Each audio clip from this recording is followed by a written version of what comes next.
લખ્યા મારા લેખ ખુખાર મેળવીએ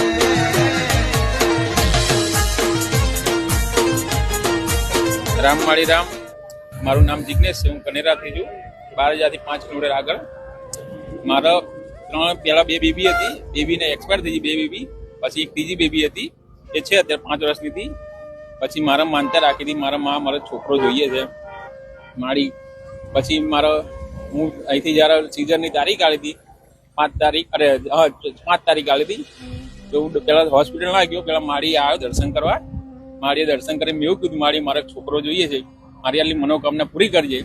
તે પહેલા મને ડોક્ટરે ચોથું સીઝર કરવા ના પાડી હતી. તો માળીને મારો વિશ્વાસ હતો મને દીકરો હાલ છે. તો હું હોસ્પિટલ ગયા પહેલા માળીએ મારા વાઈફ ને હું અને મારા ભાભી પેલા મંદિરે ગયા બારેજા ધામ કુકર મેળીએ. મેં માનતા રાખી મારી મારે એક છોકરો જોઈએ, મારી મનોકામના પૂરી કરજે.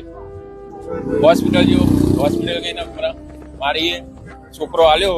હોસ્પિટલ દવાખાને ડોક્ટર સાહેબ આવ્યા, કોંગ્રેચ્યુલેશન કે તમારો છોકરો છે. બરોબર. બાકી એ સમય જયારે ચોથું સીઝર કરવાનું થયું ત્યારે ડોક્ટર શું કહેતા? પેલા એમ કીધું ચોથું સીઝર થાય જ નહીં, 3 સીઝર થાય. પણ મારી પર મને માનતા રાખી હતી, મારી પર મને વિશ્વાસ હતો કે મારી એક મને દીકરો હાલ છે કુકર મેળી, અને મારી મનોકામના પૂર્ણ થાય. 200-300 છોકરા બહેનો બધી નીકળ્યા છે. અમે સંઘમાં રથ લઈને સાથે સાથે બધા માળીએ જઈએ છીએ કુકર મેળી બારેજા ધામ માળી રામ. એટલે આજે તમે જે તમારી મનની ઈચ્છા હતી એ પૂરી કરી. આજે તમે તમારી બોલેલી માનતા જે રથ લઈને બારેજા ધામ જવાની માનતા હતી એ પૂરી કરવા જઈએ છીએ. એ પૂરી કરવા તમે કનેરા ગામના બધા નીકળ્યા છે, ભાઈઓ બહેનો બધા છોકરા રથ લઈને જાવ છો? પગપાળા સંઘ લઈને નીકળ્યા કનેરા બારેજા ધામ કુકર મેળી.